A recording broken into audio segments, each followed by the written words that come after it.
आज की कहानी का शीर्षक है स्त्री का घर। आज की ये कहानी स्त्री का घर थोड़ी सी इमोशनल है, लेकिन इमोशनल होते हुए भी इसका संदेश बहुत अनमोल है। आपकी आंखें थोड़ी नम करके साथ साथ आपके दिलो दिमाग पर यह कहानी छाप छोड़ जाएगी, इसलिए इसे पूरा सुनिएगा। तो चलो शुरू करते हैं आज की कहानी को। स्त्री का घर आखिरकार कौन सा? तुम्हें कितनी बार बताया है, मेरे तैयार होने से पहले मेरा नाश्ता तैयार हो जाना चाहिए। शादी के 25 सालों बाद भी मुझे क्यों बार बार एक ही बात बतानी पड़ती है लता? तुम्हें क्या है, तुम तो आराम से घर पर रहोगी, मुझे काम पर जाना पड़ता है।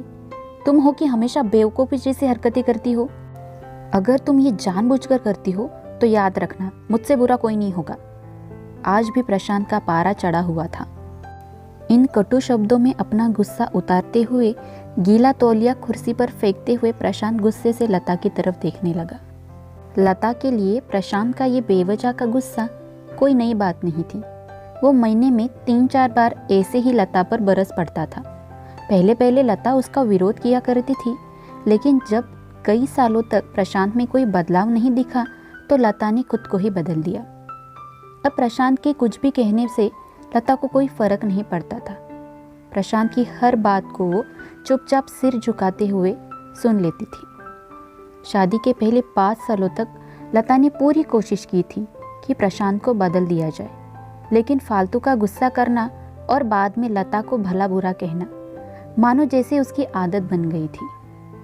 कोई भी वाद विवाद होता तो प्रशांत सीधा लता को बोल देता, अगर मैं तुम्हें अच्छा नहीं लगता तो क्यों नहीं चली जाती हो अपने मायके, क्यों रहती हो मेरे साथ? इतना सब कुछ होने के बावजूद लता प्रशांत के साथ रहती थी, क्योंकि उसे अपनी बेटी की फिक्र थी।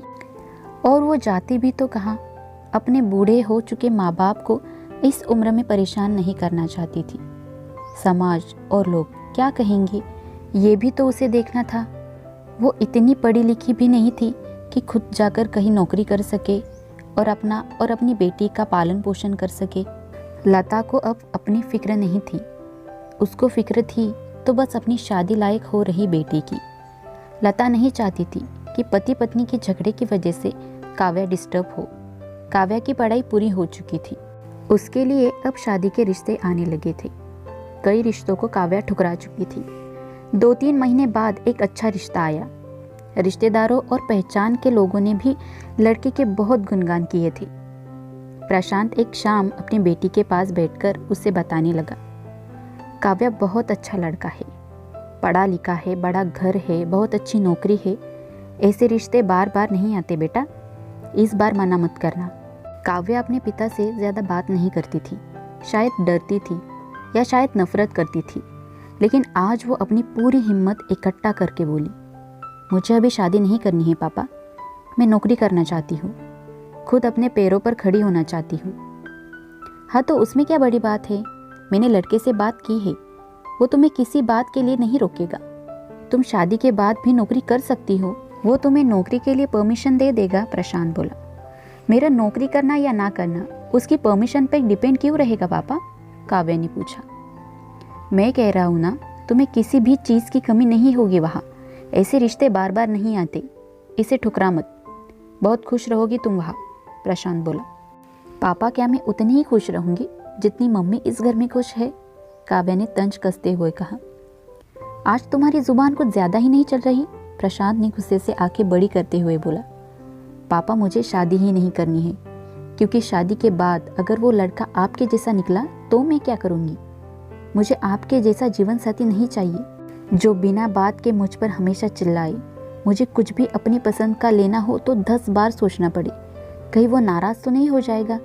मेरी तबीयत कैसी भी हो उसे परवाह ना हो, रोटी थोड़ी सी मोटी बन जाए तो घर सर पर उठा ले, उसकी चेकबुक ना मिले तो भी मेरा ही दोष निकाले, और हर छोटी मोटी बात पर मुझे मायके जाने के लिए कहे।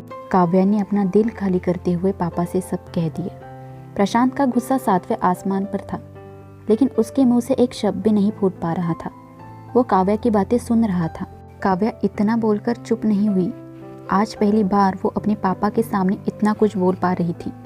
पापा अपने माँ के साथ हमेशा गलत व्यवहार किया है। आप अपने ऑफिस का गुस्सा बिना सोचे समझे माँ पर उतार देते हैं, कभी इस बात की परवाह भी नहीं करते हैं कि उन्हें कैसे लगता होगा। आपकी बातें सुन सुन माँ ने अपना स्वाभिमान खो दिया है। प्रशांत आज पहली बार अपने किए बर्ताव को महसूस कर पा रहा था। वो इतना ही बोल पाया, जो तुम्हारा मन है वो करो, मैं तो इतना बुरा हूँ ना।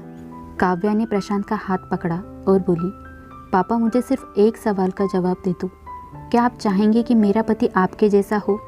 अगर आपका जवाब हाँ है तो कर दीजिए मेरा रिश्ता आज ही, और ना है तो मुझे आत्मनिर्भर बनने दीजिए। प्रशांत कुछ भी ना बोल पाया और वहाँ से चुपचाप बाहर चला गया। आज उसे लता के सामने जाने में शर्म आ रही थी। चलते चलते उसकी आंखों से आंसू बह रहे थे। प्रशांत ने आज से अपने आप को बदलने का निश्चय किया। अगले दिन लता ने अपने पति में काफ़ी बदलाव देखा। वो सोचने लगी कि जो हिम्मत काव्या ने दिखाई है, वो हिम्मत अगर मैं पहले ही दिखा देती तो शायद आज मेरी परिस्थिति कुछ और होती। अब काव्या पढ़ लिख कर अच्छी नौकरी करने लगी थी और 3 साल के बाद उसके लिए एक अच्छा रिश्ता आया। और उसकी विदाई पर प्रशांत बोला, बेटा तू हमेशा खुश रहेगी क्योंकि तेरा पति तेरे बाप जैसा नहीं है। प्रशांत की ये बात सुनकर लता और काव्या की आंखों से आंसू बहने लगे। दोस्तों, हमारे समाज में औरतों को भले ही देवी का दर्जा दिया जाता है, लेकिन वो स्वतंत्रता नहीं दी जाती जो उन्हें देनी चाहिए। उन्हें बचपन से ही यही बताया जाता है कि वो पराया धन है। स्कूल से आने में देर हो जाए तो पिटाई मिलती है, मोबाइल पर बातें करते हुए दिख जाए या खिड़की से झांकते हुए दिख जाए तो शक किया जाता है। माँ बाप का घर तुम्हारा नहीं है, पति का घर ही तुम्हारा है। जीवन भर यही बातें बता बता कर उन्हें ससुराल भेज दिया जाता है और एक दिन किसी छोटे मोटे झगड़ों में ससुराल वालों से उन्हें सुनना पड़ता है कि इस घर को छोड़ दो और मायके चली जाओ। अब आप ही बताओ दोस्तों, ऐसी स्त्रियों का सच्चा घर कौन सा है? आखिरकार वो किस घर को अपना कहे? मुझे कमेंट बॉक्स में ज़रूर बताइएगा इन सवालों के जवाब। कहानी अच्छी लगती है तो लाइक करें और चैनल को सब्सक्राइब कर दें। तब तक के लिए धन्यवाद।